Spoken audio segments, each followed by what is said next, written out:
네, 안녕하세요, 우리 친구들. 오늘은 온라인 클래스 수업으로 진행을 합니다.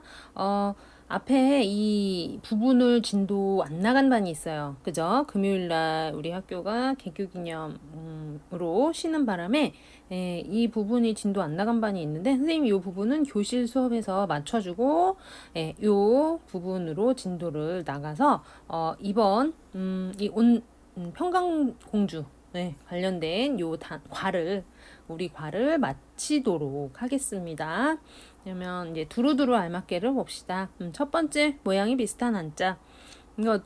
이 한자의 요 부분이 되게 비슷하게 생겼죠? 네, 똑같아요. 똑같은 부분인데 이제 얘는 옛 석자, 옛날, 예석, 옛날이라는 그러니까 과거 시제를 나타내게 되는 그런 한자가 되는 거죠. 요 글자가 그대로 왔고, 그 다음에 여기 사람 인자가 들어가서 빌리다, 빌려주다라는 뜻이, 그러니까 사람 간의 거래로 인해서 빌려주게 되잖아요. 그래서 사람 인자에 빌리다라는 뜻이 이제 담기게 됐네요. 이 글자는. 그래서 예석, 빌리다, 차, 이렇게 되네요. 예석자를 보면은 금석이라고 하는 단어가 있어요. 이거 이제 금자, 지금을 나타내는 이제 금자에 예석자면은 금석하면은 지금과 어제, 그러니까 현재와 과거와 현재를 나타내는 그 뜻이에요. 요 금석이라는 뜻이. 그래서 지금과 옛적을 아울러 이르다. 그러니까 과거 시제, 과거 시점, 과거, 현재, 과거와 현재 이렇게 풀이하면 돼요. 금석. 뭐 금석지간에 하면은 옛날과 지금의 차이가 그 사이에 차이가 좀 있다 이런 표현을 쓸 때 뭐 금석지차, 뭐 금석지간 뭐 이런 말로 쓸 수 있습니다. 그런 표현들이 옛날 문장 보면 종종 나오죠. 그다음에 빌리다 차, 이거는 차용한다는 얘기 들어봤어요, 우리 친구들? 차용증은 들어봤는지 모르겠네요. 차용증. 차용증. 이게 지금 빌리다 차자에 이게 쓰다 용자거든요. 사용한다, 쓰다. 그래서 차용하면은 빌려 쓴다라는 뜻이에요. 차용. 그래서 차용증 하면은 빌려 쓴 것에 대한 증서라는 거예요. 증서. 그쵸? 우리가 보통 증서라고 하면은, 어떤 법적 효력을 갖고 있는 그런 종이들을 우리가 보통은 증서라고 얘기를 하죠. 그죠? 여기에 어떤 육하 원칙에 의해서 누가 언제 어떻게 무엇을 어떻게 했다. 그러면서 그런 거래 내역 같은 것들이 이렇게 쭉 나와 있고, 그러니까는 차용증 같은 경우는 그런 식의 어떤 서류가 되겠죠. 그죠? 차용하면은 빌려 쓰다. 차용했다 이렇게도 쓰죠. 그죠? 그 부분을 좀 빌려서 내가 좀 따라서 빌려서 그 부분을 좀 차용했습니다. 이런 표현도 쓸 수 있고요. 차용. 그 다음에 창성하다. 아주 창성한다는 얘기는 굉장히 이제 크게 발달한다는 얘기예요. 발전한다. 크게 발전한다라는 의미로 여기서 보면은 기세가 크게 일어나 잘 뻗어나간다. 그래서 지금 우리나라 같은 경우는 굉장히 경제적으로나 문화적으로 굉장히 어떤 창성한 시기라고 볼 수 있죠. 그죠? 전 세계 지금 오징어 게임 같은 정말 전 세계에서 특정 OTT긴 하지만 그 업체에서 지금 몇 주째 1등을 달리고 있는 드라마가 우리나라 작품이죠. 그죠? 그런 경우에 정말 우리나라 문화가 창성해지고 있다. 창성한다. 뭐 이런 표현 쓸 수 있죠. 그죠? 크게 일어나서 잘 뻗어나가고 발달하고 그런 것들을 우리가 창성하다라고 얘기를 할 수 있어요. 창성할 창자에 이건 성은 성대하다. 성대할 성자. 이 성대하다라는 것도 아주 잘 차렸다. 아주 잘 나간다. 크게 발달한다. 그런 의미예요. 성대하다. 창성 이렇게 쓰고 같은 요 그 음에서 창이 왔고 입구자에서 부르다라고 하는 뜻이 온 거예요. 그래서 부르다 창, 독창. 그래서 이 글자는 홀로 독자에 노래 부르다. 창자니까 독창하면 뭐겠어요. 그죠? 지금 조수미 씨가 여기서 혼자 노래를 하죠. 그죠? 독창. 보통 이제 남녀 가수가 이제 같이 하는 게 아니라 혼자서 부르는 거 독창이라고 합니다. 창. 그 다음에 음이 같은 한자. 보통 이제 음이 똑같지만 어때요? 뜻은 다르죠. 우리가 이제 요 부분은 그렇게 다루는 거죠. 둘 다 원인데 음은 원인데 뜻은 다른 거예요. 첫 번째는 동산. 동산 원자예요. 동산원. 그래서 우리 뭐 공원 할 때 그죠? 우리 뭐 그때 이제 놀이동산 그때 이제 그런 데는 다 놀이공원인 거잖아요. 그죠? 동산원 우리가 많이 쓰는 말에는 이제 공원이 들어갑니다. 동산. 동산이면 야트막한 이제 산이 되겠죠. 높은 산 말고 야트막한 이제 사람들이 뭐 사실은 여기서 농사도 지을 수 있고 집도 짓고 살 수 있고 이런 데죠. 사실 동산은 사람들이 살기 지내기 아무튼 좋은 거예요. 동산은. 그래서 옛날 사람들 이제 그 시골을 우리가 전원이라고 그러잖아요. 뒤에 항상 산이 있으니까 높은 산 말고 야트막한. 그래서 우리 친구들 배산 임수라고 들어봤는지 모르겠어요. 배산 임수. 배산은 뒤에는 산이 있어요. 내 뒤에 산이 있고 임수 내 앞에는 물이 있어. 그쵸? 산이 있으면 산에서 뭐 열매라도 따먹을 수 있고 그 땅이 있잖아. 그죠? 야트막한 땅을 밭으로 개간해가지고 뭐라도 해먹을 수 있고 뭐 버섯도 나고 열매도 뭐 산 열매도 많이 날 거고 그러니까 이 사람이 그 다음에 또 이제 물이 있으면 그쵸? 뭐 물 없으면 어떡해. 물 마시고 그 다음에 씻고 먹고 물 없으면 사람 살 수 없잖아요. 그죠? 그러니까는 내가 사는 이 환경 근처에 이런 배산 임수가 이게 이제 우리나라 전통 어떤 마을 집 집을 짓는 어떤 가장 뭐랄까 중요한 요소라고 생각했었나 봐요. 옛날 사람들이. 그래서 우리는 배산임수. 동산도 이제 내 뒤에 동산이 있는 거야. 산이 있는 거죠. 그죠? 동산원. 그래서 우리가 그 시골을 전원이라고 그러잖아요. 이게 밭전자에 동산원 해가지고 전원. 전원 생활. 선생님 어렸을 때 전원일기라고 하는 드라마도 있었어요. 농촌을 얘기를 합니다. 그래서 도시에서 떨어진 시골이나 교회 전원하면은 이제 그리고 뭐 옛날 글들 보면은 그런 벼슬길에 어떤 그런 막 그런 거에 환멸을 느껴. 막 정치 싸움 해야 되고 그죠? 당파 싸움 하고 막 이런 거에 환멸을 느낀 사람들 어떻게 해요? 그죠? 전원으로 돌아가잖아요. 그런 거죠.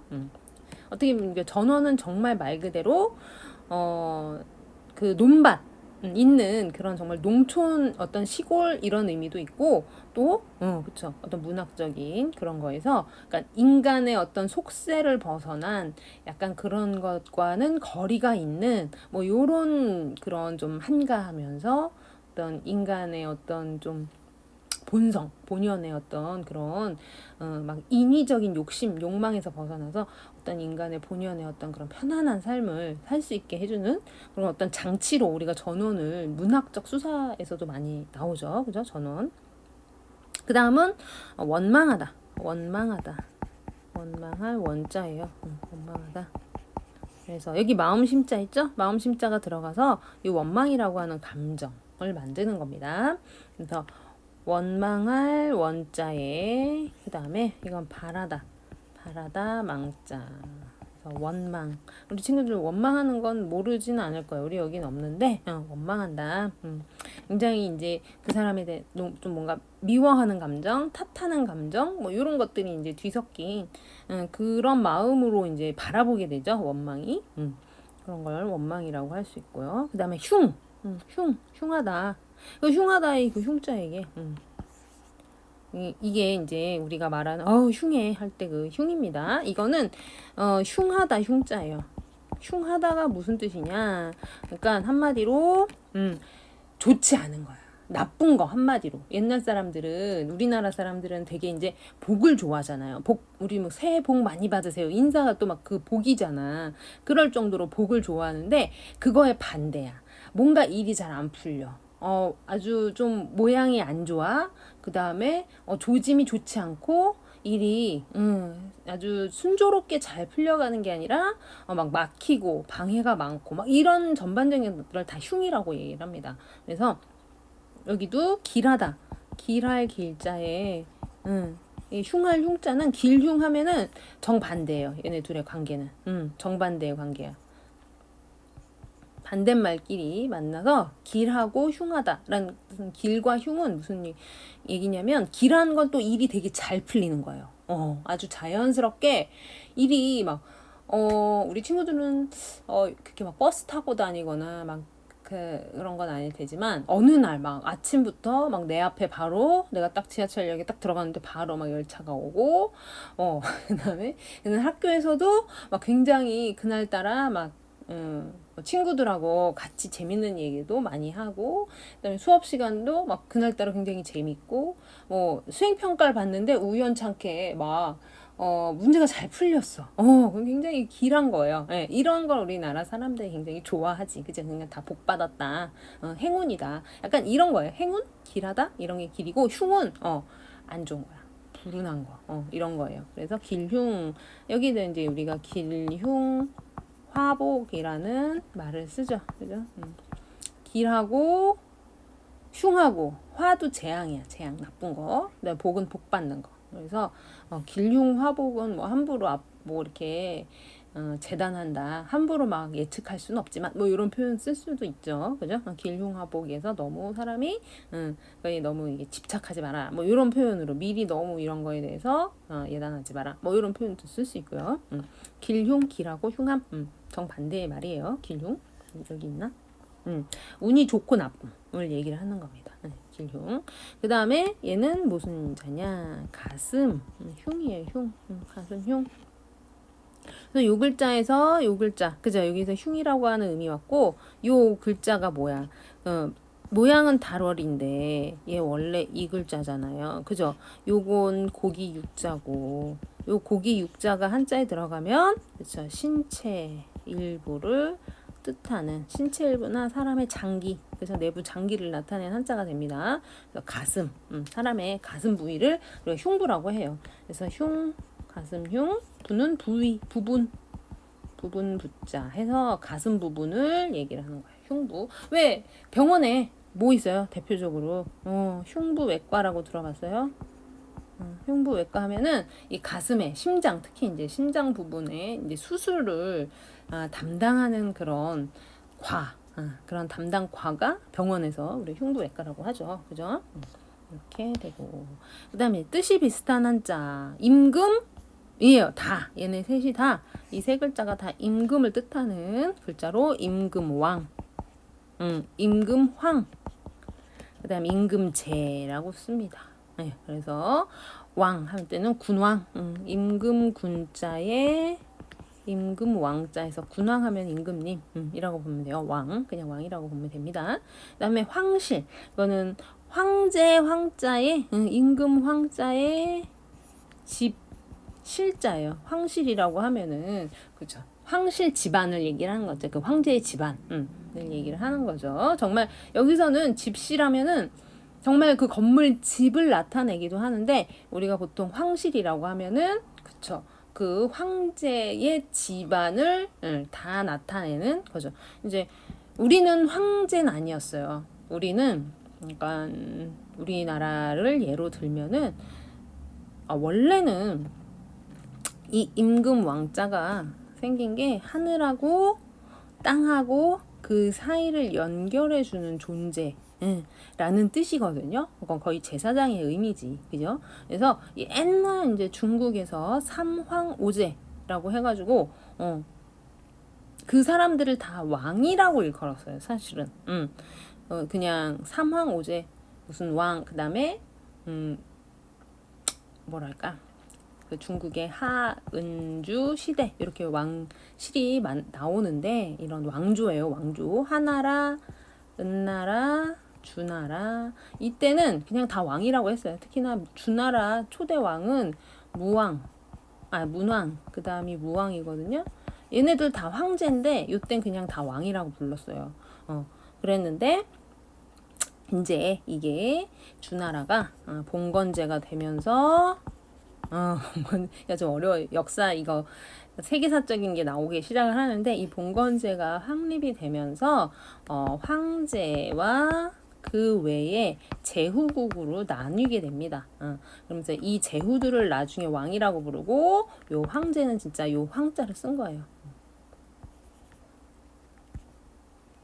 그래서 우리 친구들이 나중에 세계사를 배우면은 요게 나올 건데, 그때 역사 시간에 이 주나라 황실에 대해서도 아마 세계사 선생님은 세계사 시간에 요걸 배웠는데 요즘 세계사에 이게 들어가 있는지 모르겠어요. 근데 아무튼 이 중국에서 어떻게 보면은 가장 이 왕실의 기틀이랄까요? 기초? 뭐라고 해야 되나? 그냥 초대 왕조는 이 나라로, 이 하나라로 보는데요. 이 어떤 시스템이 갖추어지기 시작한 나라가 이 주나라고, 요 문왕과 무왕 때 이제 굉장히 태평성대였다라는 얘기가 나와요. 아무튼, 그리고, 요때 이제 또 누가 있어요? 요순 임금이 있지. 요순. 이때도 황제라고 안 하고 왕이라고 그랬는데, 암튼 나중에 이제 봉건제가 정착을 하면서 이 황제가 중국 전체를 다스리는 왕을 황이라고 하고, 그다음에 제후국들한테 왕이라고 붙여졌거든요. 근데 우리나라도 조선도 제후국이었어요. 네, 제후국 취급으로 해줬죠. 제후국으로 봐줘서 우리는 이제 황제라고 못하고 왕이라고 했습니다. 왕이라고 했어요.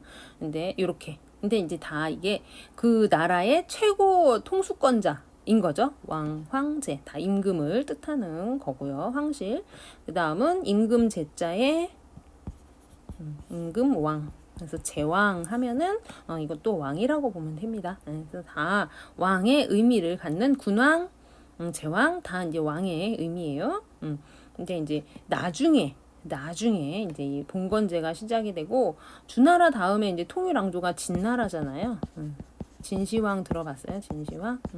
그때부터 그 중국 중원을 다스리는 사람한테는 요 황제라는 칭호가 되는 거예요. 황제라고 붙는 겁니다. 그래서 자신이 진나라 최초의 황제다라고 하면서 요때부터는 이제 사실은 삼황오제라고 해가지고 요때 아주 옛날 최초의 임금들을 나타내는 그 말에서부터 황자가 쓰였는데, 아무튼 그 표현을 진시황이 갖다 쓰면서 이제 중국 중원을 다스리는 그 왕조에는 이 황제로 취급이 되는 거죠.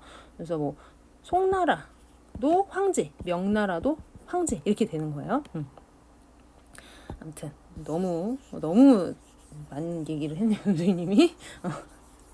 너무 딴 얘기를 너무 많이 했는데, 아무튼 이 왕자 이렇게 되고, 그 다음은 크다.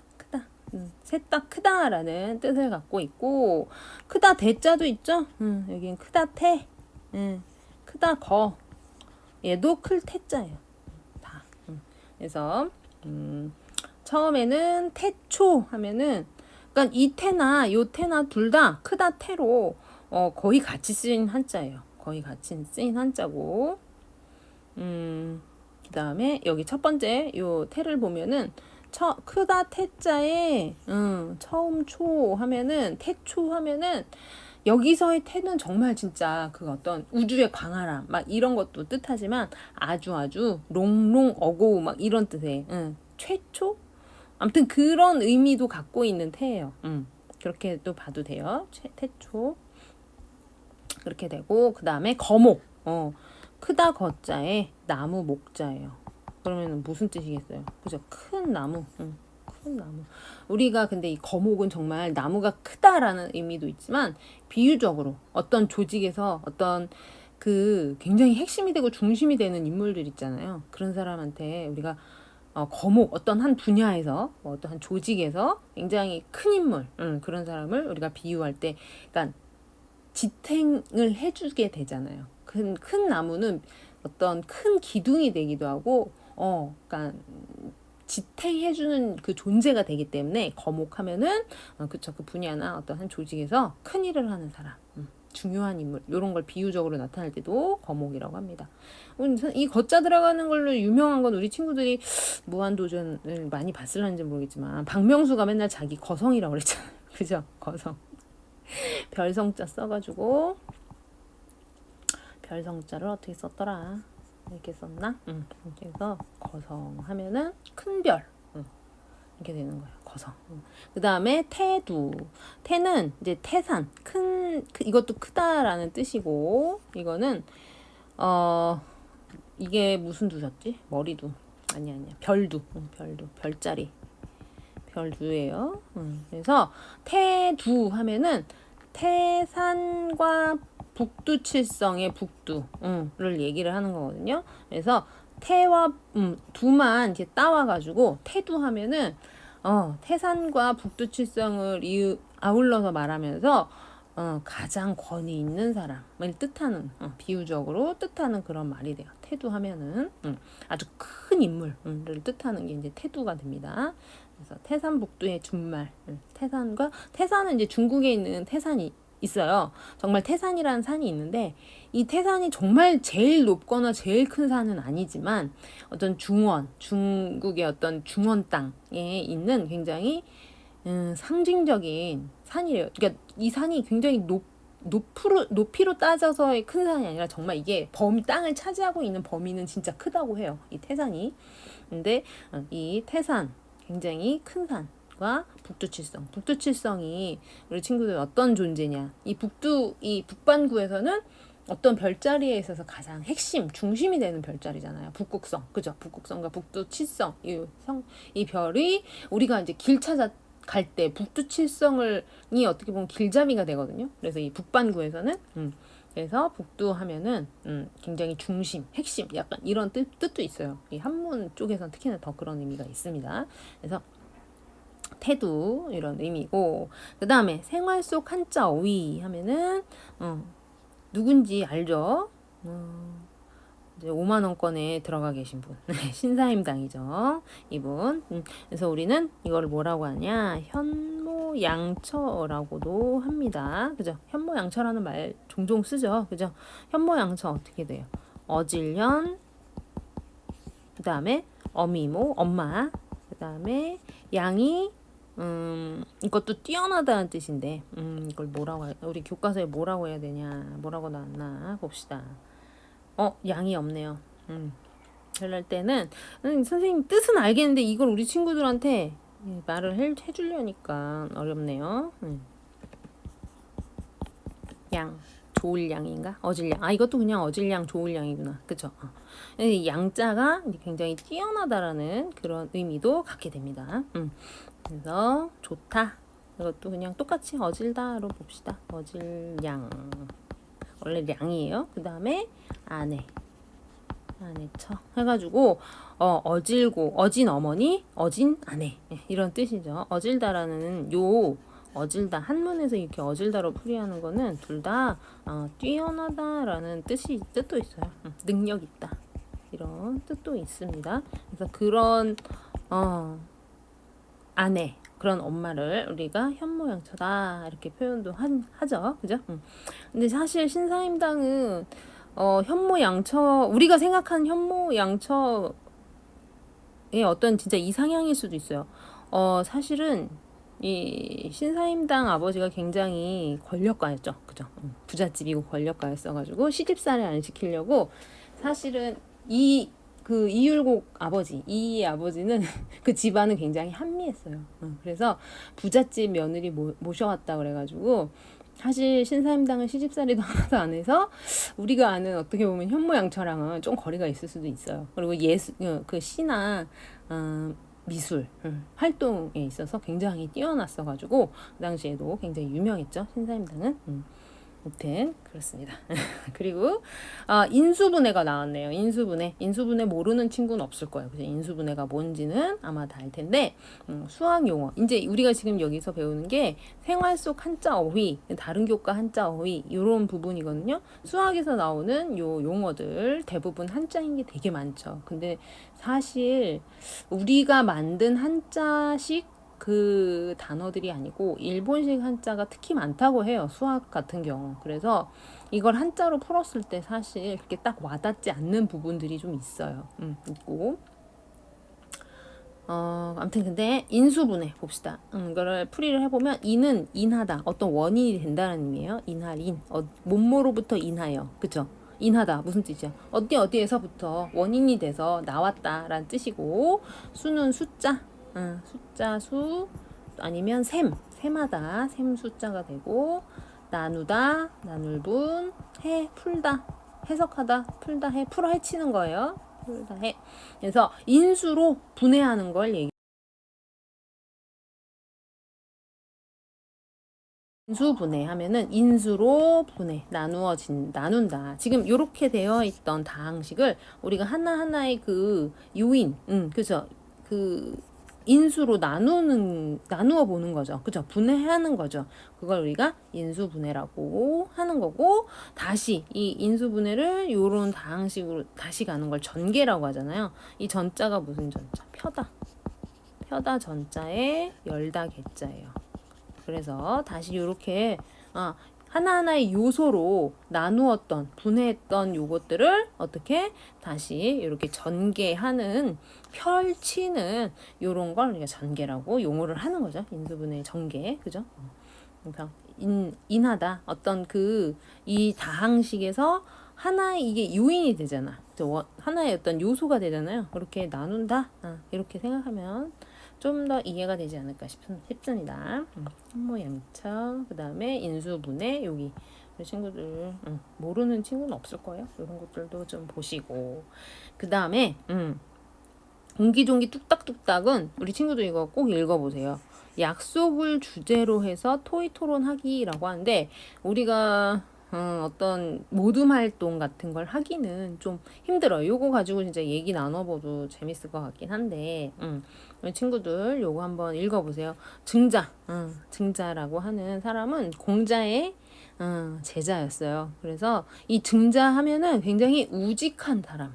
그러니까 뛰어난 사람은 아니야. 막 머리가 좋은 정말 공자의 제자 중에 머리 좋고 똑똑한 제자들이 되게 많았거든요.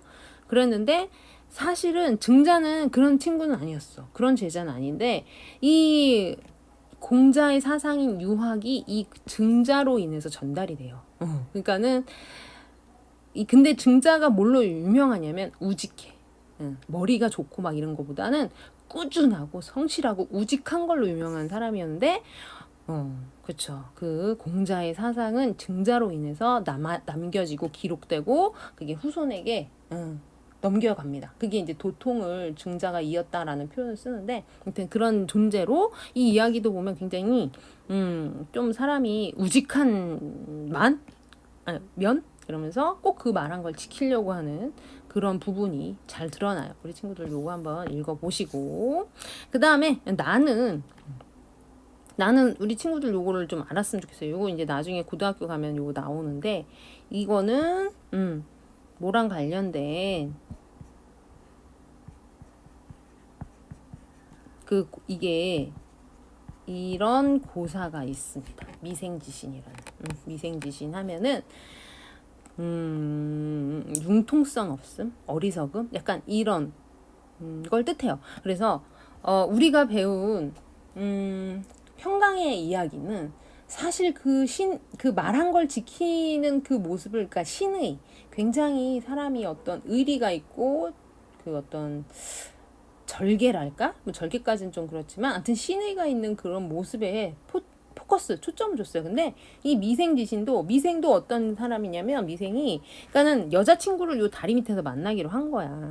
굉장히 이제 여자친구를 다리 밑에서 만나기로 했는데 연애하는 모습을 들키기 싫었는지 사람들이 눈에 잘 안 띄는 다리 밑에서 만나기로 한 거예요. 근데 갑자기 소나기 큰 비가 오면서 요런 작은 도랑에 물은 어떻게 해요? 그죠? 소나기만 해도 금방 불잖아. 그럼 어떻게? 그냥 다음 이 다리 어차피 그냥 다리 밑에서 만나기로 한 거 그냥 다리 근처에만 있어도 만날 수 있잖아요. 그쵸? 그러면은 비가 많이 오면 어떻게? 나오면 되지 뭐. 근데 어떻게 한 거야? 그쵸. 이 미생은 계속 기다린 거예요. 여자친구 만나고 싶어가지고, 약속을 했으니까, 다리 밑에서 만나기로 했으니까, 다리 밑에서 만나야지. 해가지고 계속 기다린 거예요. 그랬더니 어떻게 됐어. 그죠. 물이 너무 많이 불어서 미생이 그냥 거기서, 죽은 거예요. 물이 갑자기 순식간에 불잖아요. 요런 작은, 대서는. 그러면서 이 미생이 죽은 거야. 어떻게 안타깝지만 그렇죠. 너무 융통성이 없는 그 약속을 했지만 약속을 지키는 것도 중요하지만 어때요? 자기 목숨이 더 중요하지 사실은. 그죠? 그러니까 이렇게 융통성 없이 너무 이 약속, 그러니까는 어떤 하나에 되게 집착하고 이것만 생각하고 약간 이런 사람들, 어리석은 사람들 우리가 미생지신 이런 비유적 표현을 씁니다.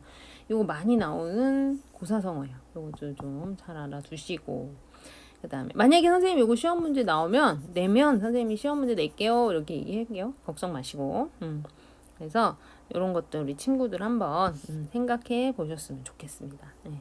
그랬고 그 다음에 문제 풀고 마칩시다. 그 다음에 성어가 1번 성어에 사용된 숫자의 합이 기억과 일치하는 것은 이거 28이야? 아니죠. 뭐였어요? 28에 16입니다. 16과 여기 나오는 이제 숫자들을 다 이제 우리 친구들이 기억을 하고 있을런지 모르겠어요. 이건 뭐야? 10중 8구. 8과 9죠? 8, 8, 9, 9. 한 1, 2, 2. 이건 합이야. 합 따져야 돼. 그럼 8 더하기 9는 몇이야? 16이네. 아니다. 17이네. 그죠? 어이구. 이거 아니고. 3이지? 아니고. 그 다음에 3, 3, 5. 몇이야? 3, 5. 오, 이게 16이네. 이거네, 이거. 그죠? 이게 3개. 그죠? 이거 다섯 오예요. 그러니까, 3, 3, 5, 16. 이렇게 되고. 천신만고. 1천천에, 1만 만이야. 그럼 몇이에요? 이거네. 이거 너무 숫자 크죠? 그죠? 그 다음에 조삼모사, 석삼, 넉사, 7 이렇게 되니까 답은 3번 이렇게 됩니다. 그 다음에 니은과 바꿔 쓸 수 있는 두 자의 어휘. 여기 니은 뭐였어요? 전원을 고치다. 고칠게. 앞전. 그 다음에 말씀언. 하니까 뭐야? 앞에 했던 말을 고친다라는 뜻이죠? 그거 뭐였어요? 우리 요 표현. 선생님 그게 강조했잖아. 본문 수업할 때. 이거죠, 이거. 시건. 여기에요, 시건. 그래서 내가 했던 말을 어떻게 다시 먹었다라는 뜻이라고 그랬잖아요. 시건이. 그래서 앞에 했던 말, 내가 한 말을 고친 걸 우리가 시건한다고 해요. 그래서 개 전원과 시건은 같은 표현이라고 보면 됩니다.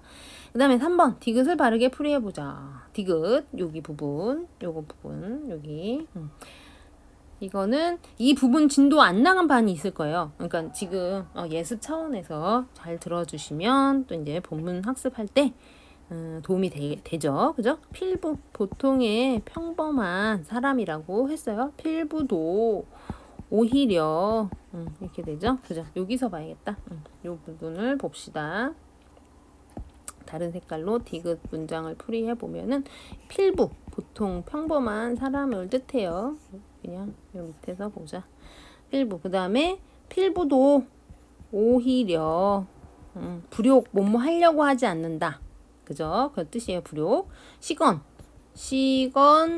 하려고 하지 않는데 시건 안 하려고 한다 라는 뜻이에요. 불욕 시건 하려고 하지 않는데 황은 하물며 이런 뜻이에요.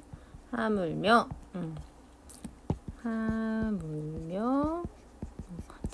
지존은 그쵸, 아주 지극히 높은 사람, 왕을 뜻해요. 여기서는 하물며 왕께서 그러십니까? 이렇게 보면 되겠네요. 그죠? 필부도 오히려 시건하려고 하지 않는데 하물며 왕께서 시건하십니까? 이런 문장이에요. 디귿은 이렇게 되고, 그 다음에 공주가 아버지 임금에게 요구하는 것 뭐예요? 신의 성실, 애정, 선정, 공경 뭐겠어요? 그렇죠. 신의죠. 그죠? 말한 것은 반드시 지키는 거, 신뢰를 나타내는 신의라고 볼 수 있겠습니다. 선정은 뭐야? 그렇죠. 정치를 잘하는 거예요. 선한 정치 뭐 이렇게도 봐도 되고 정치를 잘하는 거. 그다음에 공경은 그렇죠. 공손하면서 또 남을 어떻게 하는 거, 공경하는 거, 존경하는 거, 이런 우리가 공경이라고 합니다. 이렇게 해서 요 뒷부분을 해서 끝냈습니다. 앞에는 이제 안 한 반이 있어요. 금요일날 들은 반, 요 부분은 우리 교실 수업 금요일날 하겠습니다. 수고하셨습니다.